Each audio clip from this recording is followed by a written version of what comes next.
ഓം ശ്രീ ഗുരുഭ്യോ നമ. ജ്യോതിർഗമ ചാനലിലേക്ക് ഇവർക്കും സ്വാഗതം. ഇന്ന് ഞാൻ ചർച്ച ചെയ്യുന്നത് 2024 ജൂൺ മാസഫലം മകരക്കുറുകാർക്കും മകരലഗ്നക്കാർക്കും എങ്ങനെയാകും എന്നുള്ളതിനെ പറ്റിയാണ്. അതായത് ഉത്രാട നക്ഷത്രത്തിൻ്റെ അവസാന 3 പാദം, തിരുവോണം, അവിട്ട നക്ഷത്രത്തിൻ്റെ ആദ്യത്തെ 2 പാദത്തിൽ പെടുന്നവർക്കും മകരലഗ്നക്കാർക്കും ജൂൺ മാസം എങ്ങനെയാകും എന്നുള്ളതാണ്. അപ്പോൾ ആദ്യം നമുക്ക് ഈ മകരക്കുറുകാരുടെയും മകരലഗ്നക്കാരുടെയും ജൂൺ മാസത്തിലെ ഗ്രഹസ്ഥിതി എങ്ങനെ നോക്കാം. ഇപ്പോൾ ഗ്രഹസ്ഥിതി നോക്കുമ്പോൾ ജന്മരാശ്യാധിപനും ലഗ്നരാശ്യാധിപനും ശനിയാണ്. ആ ശനി 2 സ്വക്ഷേത്രത്തിൽ മൂലത്രികോണ രാശിയിൽ നിൽക്കുന്ന സമയമാണ്. സൂര്യൻ ജൂൺ 14 വരെ 5-ലായിരിക്കും. അതിനുശേഷം ആ സൂര്യൻ 6-ലേക്ക് രാശി മാറുന്നു. കുജൻ 4-ലാണ്, സ്വക്ഷേത്രത്തിലാണ്. ബുധൻ ജൂൺ 14 വൈകുന്നേരം വരെ 5-ലായിരിക്കും. അതിനുശേഷം ആ ബുധൻ 6-ലേക്ക് രാശി മാറുന്നു. ഗുരു 5-ൽ സ്ഥിതി തുടരുന്നു. ശുക്രനാണെങ്കിൽ ജൂൺ 12 വൈകുന്നേരം വരെ 5-ലായിരിക്കും. അതിനുശേഷം ആ ശുക്രൻ 6-ലേക്ക് രാശി മാറുന്നു. 3-ലാണെങ്കിൽ രാഹു, 9-ലാണെങ്കിൽ കേതു സ്ഥിതി ചെയ്യുന്ന സമയമാണ്.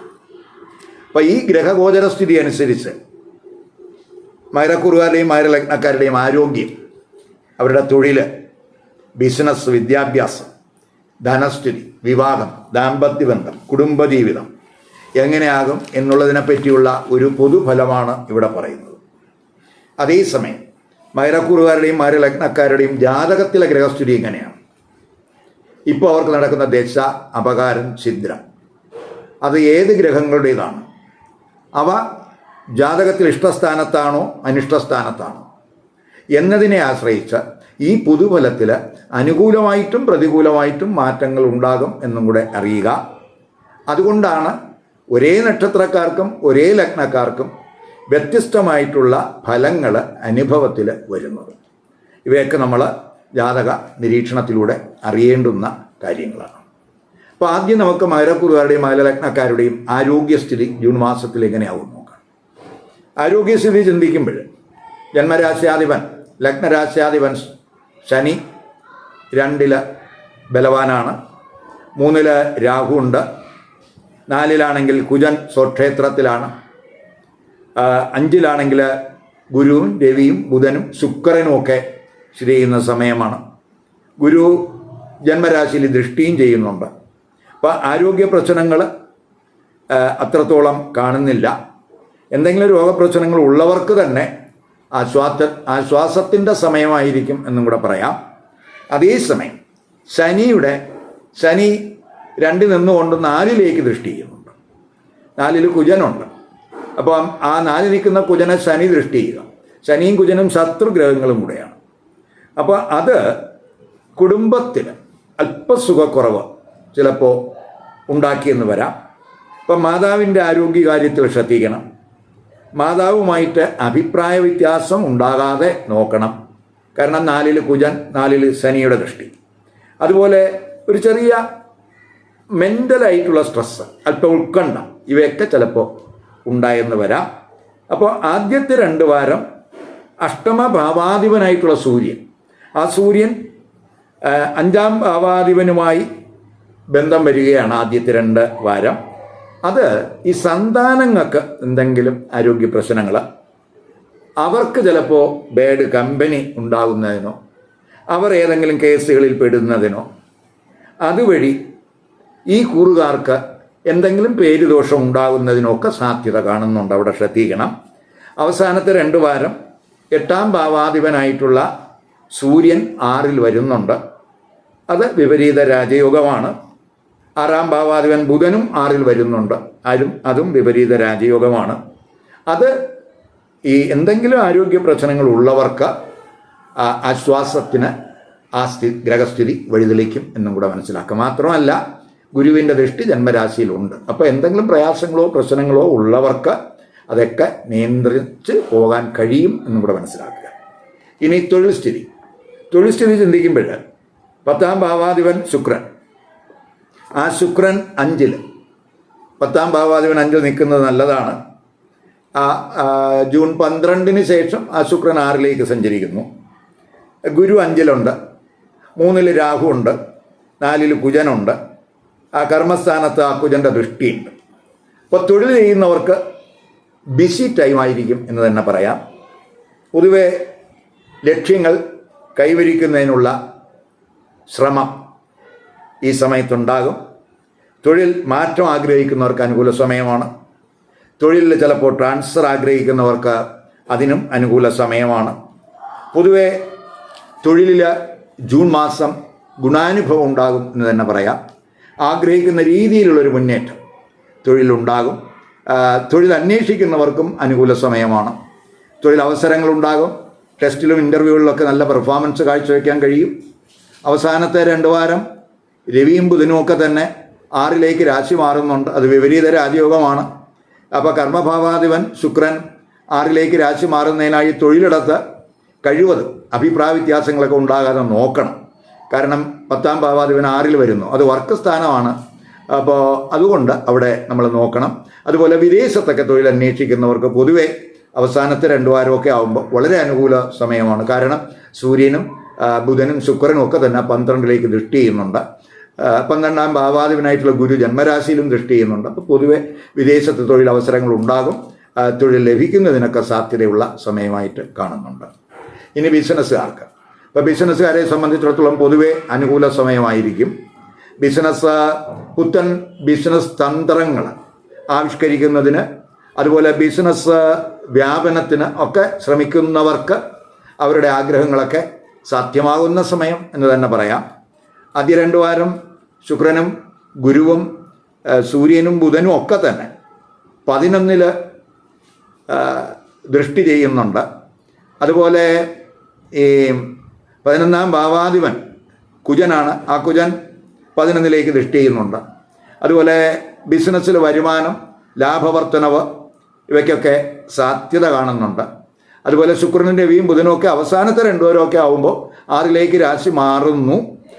അത് പ്രത്യേകിച്ച് ഈ മത്സരങ്ങളെയൊക്കെ അതിജീവിക്കാനൊക്കെ ഉള്ള ഒരു കരുത്ത് ആ സമയത്തുണ്ടാകും. ബിസിനസ് പ്രൊഫഷണൽസ് പുത്തൻ ഇടപാടുകാരെ കണ്ടെത്തുന്നതിനൊക്കെ അവർക്ക് അനുകൂലമായിട്ടുള്ളൊരു സമയമായിട്ടും കൂടെ കാണുന്നുണ്ട്. വിദേശത്ത് വിപണനം നടത്തുന്നവർക്ക്, വിദേശ വിപണനം ആഗ്രഹിക്കുന്നവർക്കൊക്കെ തന്നെ അവസാനത്തെ 2 വാരം ഗുണാനുഭവം ഉണ്ടാകും എന്ന് തന്നെ പറയാം. ഇനി വിദ്യാർത്ഥികൾക്ക്, ഇപ്പോൾ വിദ്യാർത്ഥികളെ സംബന്ധിച്ചിടത്തോളം 4-ലെ കുജൻ, അതുപോലെ 5-ലെ ഗുരു.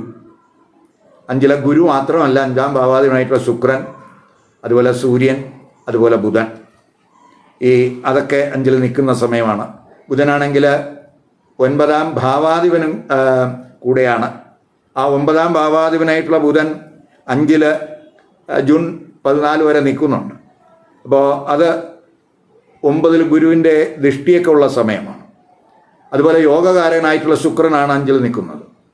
അപ്പം ഈ ഗ്രഹങ്ങളൊക്കെ സ്ഥിതി വെച്ച് നോക്കുമ്പോൾ അവയൊക്കെ 11-ൽ ദൃഷ്ടിയും ചെയ്യുന്നുണ്ട്. അപ്പോൾ വിദ്യാർത്ഥികൾക്ക് പൊതുവെ അവരുടെ പ്രതീക്ഷകൾക്കൊത്ത് ഉയരാൻ സഹായകമായ ഗ്രഹസ്ഥിതിയാണ് ജൂൺ മാസത്തിൽ കാണുന്നത്. ആഗ്രഹിക്കുന്ന കോഴ്സിൽ അഡ്മിഷൻ ഉണ്ടാകും. അഡ്മിഷനൊന്നും പ്രയാസം ഉണ്ടാകില്ല. പരീക്ഷകളിൽ നല്ല പെർഫോമൻസ് കാഴ്ചവെക്കാൻ കഴിയും. ഉന്നത പഠനത്തിനുള്ള ഇപ്പോൾ എൻട്രൻസ് ടെസ്റ്റിലൊക്കെ പങ്കെടുക്കുന്ന വിദ്യാർത്ഥികളെ സംബന്ധിച്ചിടത്തോളം അതിലും അവർക്ക് ഉയർന്ന സ്കോറൊക്കെ കരസ്ഥമാക്കാൻ കഴിയും. അതുപോലെ അവസാനത്തെ 2 വാരമൊക്കെ ആകുമ്പോൾ ബുധൻ 6-ലേക്ക് മാറുന്നു. എങ്കിലും ബുധൻ 6ാം ഭാവാധിപനും കൂടെയാണ്, സ്വക്ഷേത്രത്തിലാണ്. അപ്പോൾ സൂര്യൻ 8ാം ഭാവാധിപനായിട്ട് 6-ലേക്ക് വരുന്നുണ്ട്. അപ്പോൾ ഇവയൊക്കെ വിപരീത രാജയോഗമാണ്. അതുപോലെ ബുധനും രവിയും വിപരീത രാജയോഗത്തിലായതുകൊണ്ട്, പ്രത്യേകിച്ച് അഷ്ടമത്തിലൊക്കെ ആ ബുധൻ, അതായത് ബുധൻ അവിടെ 6-ലേക്ക് സ്വക്ഷേത്രത്തിൽ വിപരീത രാജയോഗത്തിലൊക്കെ നിൽക്കുന്ന സമയമായതുകൊണ്ട് ഗവേഷണ വിദ്യാർത്ഥികൾക്ക് അവരുടെ തടസ്സങ്ങളൊക്കെ മാറും. വിദ്യാഭ്യാസ വായ്പകൾക്കുള്ള തടസ്സങ്ങൾ മാറും. വിദേശത്ത് ഉന്നത പഠനം ആഗ്രഹിക്കുന്നവർക്കൊക്കെ അവസാനത്തെ 2 വാരം എന്നൊക്കെ പറയുന്നത് വളരെ അനുകൂല സമയമായിട്ട് കാണുന്നുണ്ട്. ഇനി ധനസ്ഥിതി ചിന്തിക്കുമ്പോൾ രണ്ടാം ഭാവാധിപൻ ശനി 2-ൽ തന്നെ സ്വക്ഷേത്രത്തിൽ ബലവാനാണ്. അതുപോലെ 11-ാം ഭാവാധിപൻ കുജൻ 4-ൽ രുചക യോഗാവസ്ഥയിലാണ്. അതുപോലെ ധനകാരകൻ ഗുരു, സമ്പത്തിൻ്റെ കാരകൻ ശുക്രൻ, ഈ 2 ഗ്രഹങ്ങളും 5-ലാണ്. അപ്പം ശുക്രൻ 5-ൽ സ്വക്ഷേത്രത്തിലാണ്. 11-ലേക്ക് ഈ ഗ്രഹങ്ങളെല്ലാം ദൃഷ്ടിയും ചെയ്യുന്നുണ്ട്. അപ്പോൾ ഗുരു, ശുക്രൻ, രവി, ബുധൻ ഇവയൊക്കെ 11-ൽ നേട്ടത്തിൻ്റെ സ്ഥാനത്ത്, ധനാഗമത്തിൻ്റെ സ്ഥാനത്ത് ദൃഷ്ടി ചെയ്യുന്നുണ്ട്. അപ്പോൾ 11-ാം ഭാവാധിപൻ കുജനും 11-ൽ ദൃഷ്ടി ചെയ്യുന്നുണ്ട്. ഇവയൊക്കെ തന്നെ ധനാഗമം സുഗമമാക്കും. പ്രത്യേകിച്ച് സ്പെക്കുലേറ്റീവ് ബിസിനസ്സുമായിട്ട് ബന്ധപ്പെട്ടവർക്ക് വളരെ ബെനിഫിറ്റ് ഉണ്ടാകുന്ന സമയമാണ്. പൊതുവെ ഏണിംഗ് കപ്പാസിറ്റി കൂടുന്ന സമയം എന്ന് പറയാം. സമ്പാദ്യം വർദ്ധിക്കും, ബാങ്ക് ബാലൻസൊക്കെ വർദ്ധിക്കും, അസറ്റുകൾ വർദ്ധിക്കും. അതിനൊക്കെ സാധ്യതയുള്ള സമയമാണ് ആദ്യത്തെ 2 വാരം. അതേസമയം അവസാനത്തെ 2 വാരമൊക്കെ ആകുമ്പോൾ രവിയും ബുധനും ശുക്രനും ഒക്കെ 6-ലേക്ക് മാറുകയും അതുപോലെ ആ ഗ്രഹങ്ങളെല്ലാം തന്നെ 12-ലേക്ക് ദൃഷ്ടി ചെയ്യുകയും കൂടെ ചെയ്യുന്നുണ്ട്. അപ്പോൾ അവസാനത്തെ 2 വാരം അല്പം അമിത ചെലവിലേക്ക് കാര്യങ്ങൾ പോകാൻ സാധ്യതയുണ്ട്. അപ്പോൾ ചെലവിലൊക്കെ ഒരു നിയന്ത്രണം വേണം. അതുകൊണ്ട് അവസാനത്തെ 2 വാരമൊക്കെ ധനം കൈകാര്യം ചെയ്യുന്നതിൽ ഒരു ശ്രദ്ധ വേണം. ഇനി നമുക്ക് വിവാഹം, ദാമ്പത്യബന്ധം, കുടുംബജീവിതം എങ്ങനെയെന്ന് നോക്കാം. ഇപ്പോൾ ആദ്യ പകുതി വിവാഹ ആലോചനകൾക്ക് വളരെ അനുകൂല സമയമാണ്. അവസാനത്തെ 2 വാരം ആലോചനകളിൽ തടസ്സങ്ങൾക്കും സാധ്യതയുണ്ട്.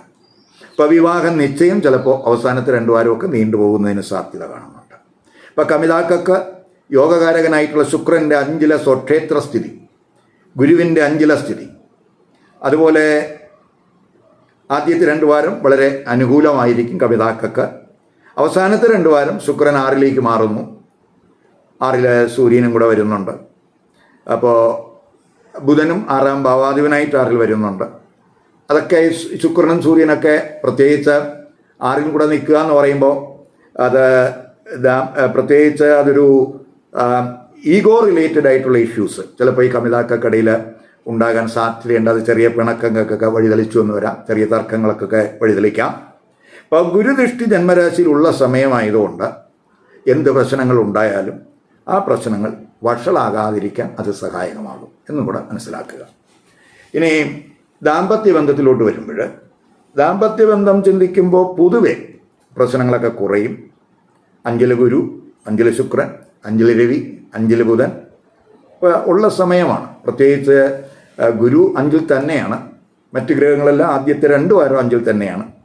അപ്പോൾ ദാമ്പത്യബന്ധത്തിലെ നിലവിലുള്ള പ്രശ്നങ്ങൾ കഴിവതും അത് പരിഹരിച്ച് പോകുന്നതിനുള്ള അനുകൂലമായിട്ടുള്ള ഒരു ഗ്രഹസ്ഥിതിയാണ്. എങ്കിലും സൂര്യനും ശുക്രനും ഒക്കെ അവസാനത്തെ 2 വാരമൊക്കെ 6-ലേക്ക് വരുന്നുണ്ട്. അപ്പോൾ ഈഗോ റിലേറ്റഡ് ആയിട്ടുള്ള പ്രശ്നങ്ങൾ ഉണ്ടാകാതിരിക്കാൻ ശ്രദ്ധിക്കണം. അവസാനത്തെ 2 വാരം അത്തരം പ്രശ്നങ്ങൾ ഒക്കെ ചിലപ്പോൾ അതിനൊക്കെ സാധ്യതയുണ്ട്. അപ്പോൾ അതിൽ നമ്മൾ ശ്രദ്ധിച്ചാൽ തന്നെ ദാമ്പത്യബന്ധം സുഗമമാകും, സുഖകരമാകും, സന്തോഷകരമാകും. ഇനി കുടുംബജീവിതത്തിലോട്ട് നമ്മൾ കുടുംബജീവിതം ചിന്തിക്കുമ്പോൾ 2-ാം ഭാവത്തിൽ 2-ാം ഭാവാധിപൻ ബലവാനായിട്ട് നിൽക്കുകയാണ്. 4-ാം ഭാവത്തിൽ 4-ാം ഭാവാധിപനായ കുജൻ രുചക യോഗാവസ്ഥയിൽ സ്ഥിതി ചെയ്യുകയാണ്. ജന്മരാശിയിൽ ഗുരുദൃഷ്ടിയുണ്ട്. അപ്പോൾ അത് കുടുംബജീവിതത്തിലെ പ്രശ്നങ്ങൾ, പ്രത്യേകിച്ച് എന്ത് പ്രശ്നങ്ങൾ ഉണ്ടായാലും അത് നിയന്ത്രണ വിധേയമാകാൻ ആ ഗ്രഹസ്ഥിതി സഹായകമാണ്. ഇപ്പോൾ 4-ലൊക്കെ കുജൻ നിൽക്കുക എന്ന് പറയുമ്പോൾ 4-ാം ഭാവാധിപനാണ്, രുചക യോഗാവസ്ഥയിലാണ്, ബലവാനാണ്. അപ്പോൾ ഈ വീട് വയ്ക്കാൻ ആഗ്രഹിക്കുന്നവർക്ക്, വീട് വാങ്ങാൻ ആഗ്രഹിക്കുന്നവർക്ക്, വീട് പുതുക്കാൻ ആഗ്രഹിക്കുന്നവർക്ക്, വസ്തു വാങ്ങാൻ ആഗ്രഹിക്കുന്നവർക്ക്, വാഹനങ്ങൾ വാങ്ങാൻ ആഗ്രഹിക്കുന്നവർക്ക് അവർക്കെല്ലാം അനുകൂലമായിട്ടുള്ള ഒരു സമയമാണ് ആ 4-ലെ രുചക യോഗാവസ്ഥയിൽ ആ കുജൻ അവിടെ നിൽക്കുന്നത്. അത് ഗുണം ചെയ്യും. അപ്പോൾ പൊതുവെ അത്തരത്തിലുള്ള കാര്യങ്ങൾക്കെല്ലാം അനുകൂല സമയമാണ്. അതുപോലെ കുജൻ്റെ 4-ലെ സ്ഥിതി പൊതുവെ അത് ദോഷം ചെയ്യുന്ന, കാരണം 4-ാം ഭാവാധിപനും കൂടെയാണ്, അതുപോലെ 11-ാം ഭാവാധിപനും കൂടെയാണ്. അപ്പോൾ വസ്തു, അതുമായിട്ട് ബന്ധപ്പെട്ടുള്ള ധനനേട്ടങ്ങൾ ഒക്കെ നമുക്ക് പ്രതീക്ഷിക്കാവുന്ന ഒരു സമയമാണ്. അപ്പോൾ കുടുംബ സൗകര്യങ്ങളൊക്കെ, സുഖസൗകര്യങ്ങളൊക്കെ മെച്ചപ്പെടുത്താനൊക്കെ ഒരു താല്പര്യം ഉണ്ടാകും. അപ്പോൾ കുടുംബത്തിൽ പൊതുവെ സുഖാനുഭവങ്ങളൊക്കെ ഉണ്ടാകാൻ സാധ്യതയുണ്ടെന്ന് തന്നെ പറയാം. ബന്ധുക്കളെയും സുഹൃത്തുക്കളെയൊക്കെ ചിലപ്പോൾ സഹായിക്കണമെന്നുള്ളൊരു മനോഭാവമൊക്കെ ഈ കുറുകാർക്ക് ഉണ്ടാകാനും സാധ്യതയുണ്ട്. ജൂൺ 7, 8, 9, 12, 13, 22, 23 ഈ തീയതികൾ, ഈ ദിവസങ്ങൾ ഈ കുറുകാർക്ക് അത്രത്തോളം അനുകൂല ദിവസങ്ങളല്ല. അതുകൊണ്ട് ഈ ദിവസങ്ങളിൽ ശുഭകർമ്മങ്ങൾ കഴിവതും മാറ്റിവെക്കുക. പുതു സംരംഭങ്ങൾ ആരംഭിക്കാൻ ആഗ്രഹിക്കുന്നവർ അത് മാറ്റുക. സുപ്രധാന തീരുമാനങ്ങൾ കഴിവതും ഈ ദിവസങ്ങളിൽ എടുക്കാതിരിക്കാൻ ശ്രദ്ധിക്കുക. അപ്പോൾ ഇവിടെ ഞാൻ പറഞ്ഞത് മകരക്കൂറുകാരുടെയും മകരലഗ്നക്കാരുടെയും ഒരു പൊതുഫലമാണ്. ഇപ്പം നമ്മൾ ഈ മകരക്കൂറും ലഗ്നം എന്ന് പറയുമ്പോൾ മകരക്കൂറിലെ നക്ഷത്രക്കാർക്ക് എല്ലാവർക്കും മകരലഗ്നം വരണമെന്നില്ല. വ്യത്യസ്ത ലഗ്നരാശിയിൽ വരും. ചിലർക്ക് മകരലഗ്നവും വരും. അപ്പോൾ കൂറും ലഗ്നവും മകരമായിട്ട് വരുന്നവർക്ക് ഈ പൊതുഫലത്തിലൊന്നും വലിയ വ്യത്യാസം വരാൻ വഴിയില്ല. അതേസമയം ലഗ്നരാശികൾ വ്യത്യസ്തമായിട്ടുള്ള മകരക്കൂറുകാരെ സംബന്ധിച്ചിടത്തോളം ആ ലഗ്നരാശി അവർക്കറിയാമെങ്കിൽ ആ ലഗ്നരാശിയുമായിട്ട് ബന്ധപ്പെട്ട് പറയുന്ന ഫലവും കൂടെ ഇതിനോടൊപ്പം കേൾക്കുക. അങ്ങനെ കേൾക്കുമ്പോൾ അത് ജൂൺ മാസത്തിലെ ആ പൊതുഫലത്തിൻ്റെ ഒരു കൃത്യരൂപം കിട്ടാൻ തയ്യാറാവും. കാരണം നമുക്ക് കൂറിൻ്റെ ഫലം മാത്രം നോക്കിയാൽ പോരാ. ആ കൂറിൽ ഒരു കൂറിലെ നക്ഷത്രക്കാരന് എവിടെയാണ് ലഗ്നരാശി വന്നിരിക്കുന്നത്, അപ്പോൾ ആ ലഗ്നരാശിയുമായിട്ട് ബന്ധപ്പെട്ട് പറയുന്ന ഫലം നമ്മൾ കേൾക്കണം. അപ്പം ആ ലഗ്നരാശിയുടെ ഫലത്തിന് കൂറിൻ്റെ ഫലത്തെക്കാളും കൂടുതൽ കൃത്യതയുണ്ടാകും എന്നുള്ളത് കൊണ്ടാണ് ലഗ്നഫലവും കൂടെ കേൾക്കണം എന്ന് പറയുന്നത്. ഈ വീഡിയോ ഇഷ്ടപ്പെട്ടുവെങ്കിൽ ലൈക്ക് ചെയ്യുക, ഷെയർ ചെയ്യുക. അതുപോലെ സബ്സ്ക്രൈബ് ചെയ്യാത്തവർ സബ്സ്ക്രൈബ് ചെയ്ത് കാണുക. മറ്റൊരു പുതിയ വിഷയവുമായി അടുത്ത വീഡിയോയിൽ കാണാം. നമസ്കാരം.